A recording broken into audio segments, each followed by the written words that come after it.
Hey guys, cleaning up a bit now, and I want to talk about something. It's now March the 28th. I haven't cleaned this sink in such a long time. I mean, here it's more or less clean, but just I'm not sure what's under this. There's this really bad smell. Big. Well, anyway, I was thinking about something. Well, there are, I guess, few things, when you think about it, that have generated as much thought and as much writings and philosophy as happiness, right? So, you have, like books on political philosophy, or, all kinds of thinkers try to theorize, why people commit actions, and very often you see people writing that every human action is aimed towards gaining happiness, right? And so there have been all these, theories of what happiness is, and how it manifests itself, and but there are people sometimes who they don't want happiness.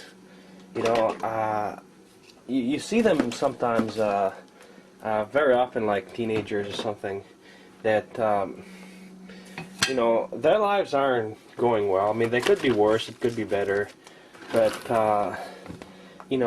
they don't want to be happy because they're afraid that if they're happy, if they show happiness, that people won't feel sorry for them. And people feeling sorry for you is like some kind of drug, like sometimes when things go bad, you try to exaggerate how bad things are just so that people can feel sorry for you, and really it doesn't serve anything. It just, people want to blame bad things on others, so that if they don't do that, it looks like the bad things are their fault. It's like if people feel sorry for you, at the same time it's sort of like if you get an agreement that at least it's not your fault, and it really serves nothing. But it's something that oh shit, this banana has probably been there for, well, I don't know how long, at least several months. Oh boy, I don't want to touch this with my bare hands. Wait a minute. I have this here handy for such occasions. Anyway, I use this, when I'm getting mail and I want to burn it. I hold the mail like that, and I put liquid wrench on it, and I burn it, and I just hold it like that over the bathroom, then I drop it. And anyway, so thing is that holy shit, doesn't smell very good. Anyway, what I was saying is that it's not necessarily true that all human actions are aimed towards more happiness, because some people don't want happiness. They're afraid that, they want a situation in their life to improve. They want something to improve, and they're afraid that if they force themselves to be happy, the thing that they want, to improve in their life is not going to improve. That they're just going to have this artificial happiness or whatever, and it's sort of a self-defeating thing. You see very often, like I said, especially in young people. But what I was really thinking about is, how happiness arrives, how you become happy. Say like you're in a natural state. You're walking around and you're neutral. You're neither happy nor sad. You're in a...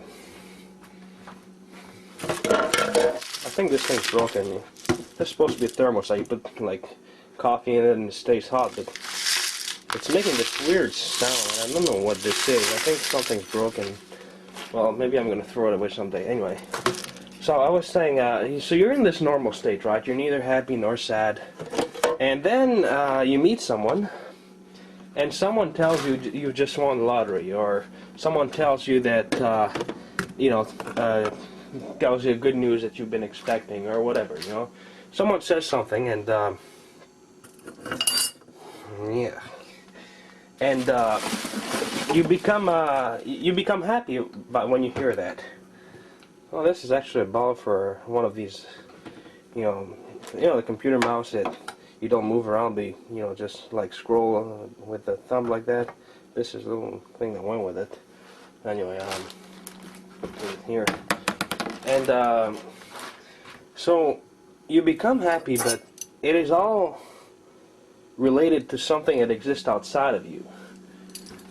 You learn something, and when you're hearing the words, okay, it's as if those words have the power to make you happy, because upon hearing them, you become happy, right? You hear the good news, and so like you hear the words, and well, that's the coffee machine thing, and you translate them into thoughts because you're referring to your memory for the definitions of the word, and you're, once you've got the definition in your mind,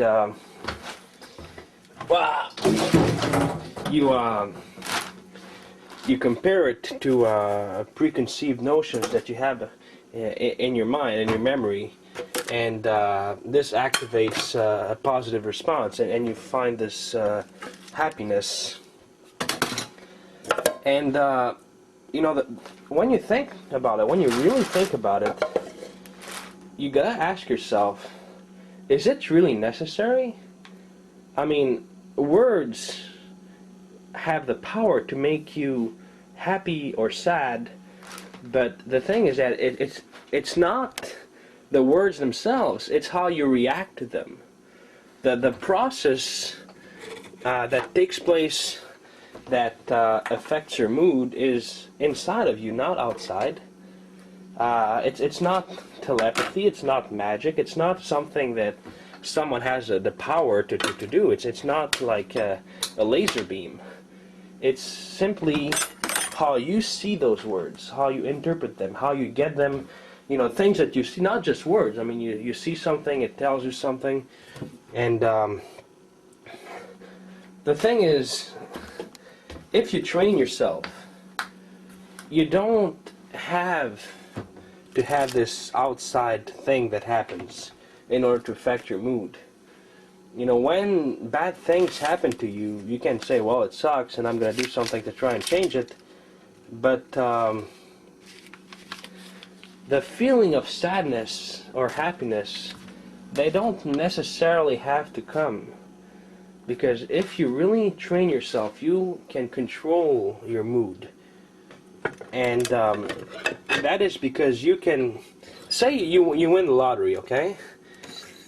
You're not happy because all of a sudden you have more money. You're happy because you hear that you have more money. Now, if it's false that you won the lottery, whether or not, it's true or false, it doesn't change your reaction when you hear it. If someone tells you just won $1 million, congratulations, you've got a right combination on, the ticket or whatever, whether or not he's lying to you doesn't change how you react to that. It doesn't change the feelings that you get from the information. Whether it's true or false changes nothing. It is simply the ability that you have to interpret information and have it connect to your memory for something that is pleasant. And that is done automatically. You don't even realize. Sometimes you're angry, you're sad, but there are people that are dominated by their emotions. When they're happy, they just smile and jump around, and they look really happy. And when they're sad, they're all down, and they can't get anything done, and they're crying and everything. And when they get mad, they just lose their mind, and they punch someone, and then they get arrested, and they wonder what the hell went wrong. But if you are able to have a control over your mind to really train yourself to have this control of over your emotions, you don't need any outside stimuli to affect your mood. You can just do it by yourself. You can recreate within yourself. Yeah, disgusting. You can create within yourself the process that leads to stabilizing your mood, to make you happy or sad, without the need for this outside interference. So, really, I know it sounds sort of cliche, but there's never really a reason to be sad. It's always that you choose to allow yourself to be sad, that you choose the weakness of falling to your emotions. Think about it, guys. It's really important stuff right there. Anyway, so see you guys some other time, yeah?